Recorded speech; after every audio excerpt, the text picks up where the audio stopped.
Glory lily is a garden plant that has escaped. So far, it's invaded coastal areas of New South Wales from north of Sydney and up into southeast Queensland. It is very toxic to people and wildlife. It forms dense carpets in coastal areas that outcompete native plants. It dies back in winter, so all herbicide control activity must be done in the warmer months. Glory lily is resistant to most herbicides, having an ability to compartmentalise any damage to the underground tubers caused by herbicide application. This enables the plant to reshoot from the undamaged section of the tuber. Glory lily forms dense masses of rhizomes and tubers underground. As many as 200 tubers and rhizomes have been excavated from a single square metre. These tubers can be as deep as half a metre below the soil surface, and they can grow to a length of 900 millimetres and 15 millimetres in diameter. The roots are highly toxic. South West Rocks Community Dune Care and National Parks and Wildlife Service have been working for more than 15 years to control glory lily across 15 kilometres of coastline around South West Rocks. More recently, glory lily has infested land near the mouth of the Macleay River that is owned by the Kempsey local Aboriginal Land Council. This is now being addressed. The work is funded by local land services under their Good Neighbours program. This video outlines the site assessment and monitoring process prior to control work. So what we're doing here, this is a new site for us, and this land is part of Kempsey Aboriginal Land Council land, and we've got some funding through local land services to do some work, particularly on glory lily, but on a few of the other weeds like ochre, bitter bush, lantana, which are quite common through here as well. As I'm doing what I'm calling a long transect, where I walk perhaps for 800 metres, a kilometre, and as I go, I look on either side of where I'm walking and try and cover about 5 metres and see what sort of density of weeds we're finding, and then I record that on an app on my phone. For this one I'm using an app called MotionX GPS, and then another app called Military GPS, that one there. And what that allows us to do, I code the weeds that I'm seeing. So if I'm seeing a patch of weeds which is about a square metre in size, I code that 1, then I have code 2, code 3, code 4, code 5, and what that is giving me is a relative density. So after I've gone through the area, I translate that into a per square metre density, and so that gives me an overall idea of what the site's like, because otherwise we just do a quadrat, a static area of 3 metres by 3 metres, and that's not really giving us an overall idea of what the site is. So we try and combine the two. So I mark the site, I do the microphone, Ochna, O-C-H-N-A, code 3. But that'll all get treated in this particular project. While there's a bit of lantana in the undergrowth here, and you can see on the right where they've been and dealt with some of the lantana, piled it up, we've got a great number of native seedlings coming up in amongst these weeds. So I think by the time we've treated the ochre and a few of the sennas and a few of the lantana, we're going to get a terrific regeneration of native plants. This site seems to have a lot of resilience. I'm really impressed with how much native growth is coming back up here. We should be able to make a big difference, tipping the balance from weeds into the native regeneration. There's a bit of ochre scattered through the undergrowth here, but great canopy of native plants. Really they'll suppress most of the weeds except perhaps for the ochre. Here we've come to the first patch of glory lily on this walk. It's just starting to emerge. This plant will grow to a couple of metres high over the the summer period if it's left to its own devices. We can see here probably an area of 10 square metres.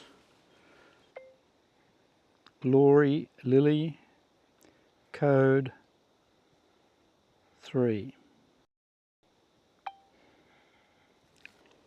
Asparagus, code 2. I think, Tom, this is a good point you bring up, that with this canopy over the top, it's really reducing the numbers. How many did we get on this site? I'm pretty sure we counted 24 when we first done the quadrant. Yep.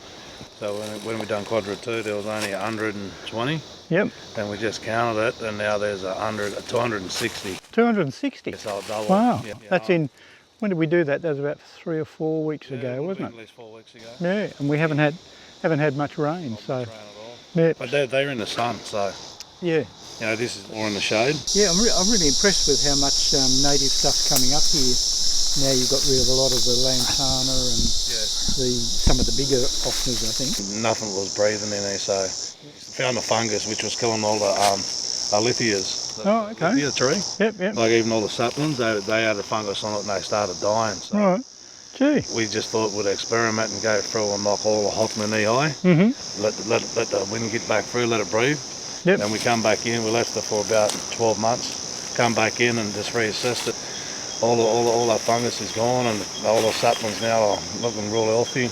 Well, that's a good thing about doing this sort of work. You can, you know the site, how it works, and you can say, well, let's try this, see how it goes and monitor it. I found that this glory lily, it doesn't grow in the depressions because it doesn't seem to like wet feet. Swamp mahoganies and melaleucas, and so they tend to like a low elevation. You know, they grow a lot better. You know, so when you like lithias and like you get other trees where they like them up higher. Not much in the elevations, but they do grow significantly, like quicker, healthier, stronger. Yeah. You know, yeah. So it could be the same with the lily. There is more lighting here, so it's getting the eastern sun of the morning. Yep. You know, where that's shade nearly 24 hours a day. You know, so the sun could be playing a big part with elevation. Mm-hmm. You know, but there's only one way we find out, doing the quadrats. And So quadrat 2, a month ago we had 120 stems. Now we've got 260 stems. when we went back, some of it like died, some of it wilted, but some of it actually sent the poison to the top of it, isolated it, just dropped that off and just kept thriving. But when we went back for a second spray, when it was like trying to suck that energy in again to the tuber to store for next season, that's when we sprayed it.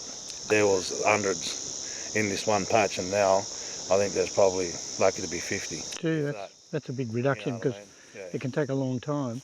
But that's how I understand how it works. It stores the energy under there in the winter.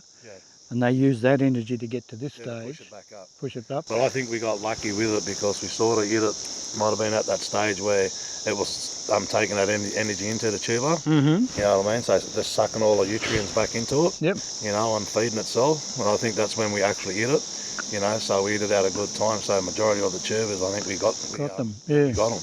We're doing 6 different mixes at the moment. And if we find one that works, well, that'd be great. And I mean, we've been doing this for about 33 years, and at first we didn't keep many records. You think you're going to remember everything, but now I write everything down so that I can go back and look, and I think, you know, what did we do there, when did we do it, how many people did it, all that sort of information. And you can put it together and get the picture. Bob Rogers mentors people working for the Kempsey local Aboriginal Land Council. He's developed a highly effective way to minimise herbicide overspray when dealing with asparagus fern. You've got to hit every single frond to kill it. So if you start chasing that, you're going to get overkill everywhere. So it's a matter of doing a bit of hairdressing. You've got to be gentle because you don't want to break these. You want to get your herbicide into this leaf and then leave one long one out. Oh, we've got them all. And then just use that one to wrap it up. And so then you just spray that bundle. Yeah. That's good, isn't it? Give that a nice heavy spray. Yeah. Without. So you, touching all of that area. so right you, there. somebody comes through and does that first, and then somebody We'll go through follows. it. Spray prep, do this. The Kempsey Aboriginal Land Council, National Parks and Wildlife New South Wales and South West Rocks Dune Care volunteers are conjoining modern computing, telephony and chemistry with Indigenous traditional knowledge, experience and wisdom. These people are at the front line of Australia's war against weeds. Without them, we would lose.